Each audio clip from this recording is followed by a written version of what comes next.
We are working on a protocol with the Republic of China for the last 12 years and sharing our best practices with the Chinese government. The Canadian government with the U.S. government basically have put together a protocol that allows that to happen. So from that activity, we have been looking at capacity, utilization, vessel type, and also the way to manage and support the infrastructure to make sure that both the regional and the national productivity is protected and developed.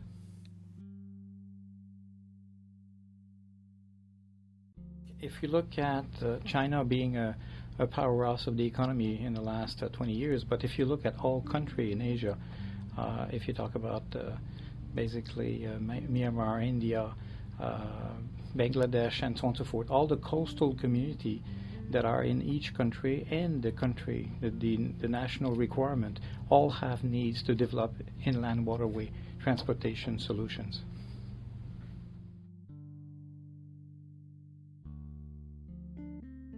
Yeah, originally, if we go back 183 years ago, there was a canal inside the country itself, both Canadian and U.S. There were close to about 230 small canal. So the first phase was to be able to establish a integrated network to be able to allow interlake and internation, north-south and east-west, of these canals into a more organized manner.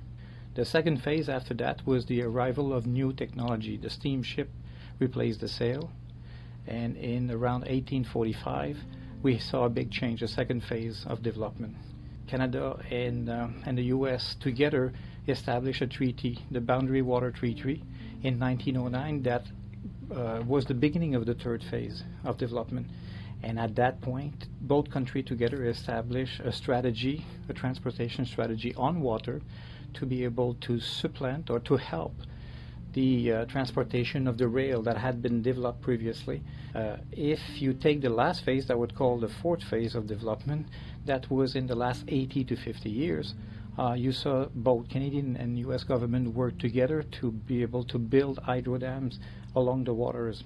And these dams were generating a lot of capacity of development. At the same time, these dams were representing a massive investment. The fifth phase that is initiating right now, and we can talk about the Vision 2020, where Canadian and U.S. government are looking together at the next 20 to 50 years.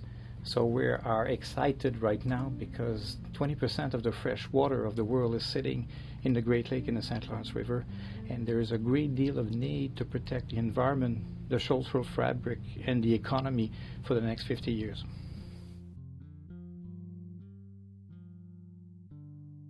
St. Lawrence Seaway is the main artery of essential transportation on water between the Atlantic Ocean and the Great Lake. If you look at the core of the North American basin, basically, you have 5 Great Lakes, and the connection between the lakes and the Atlantic Ocean is through the St. Lawrence River, that is effectively the St. Lawrence Seaway.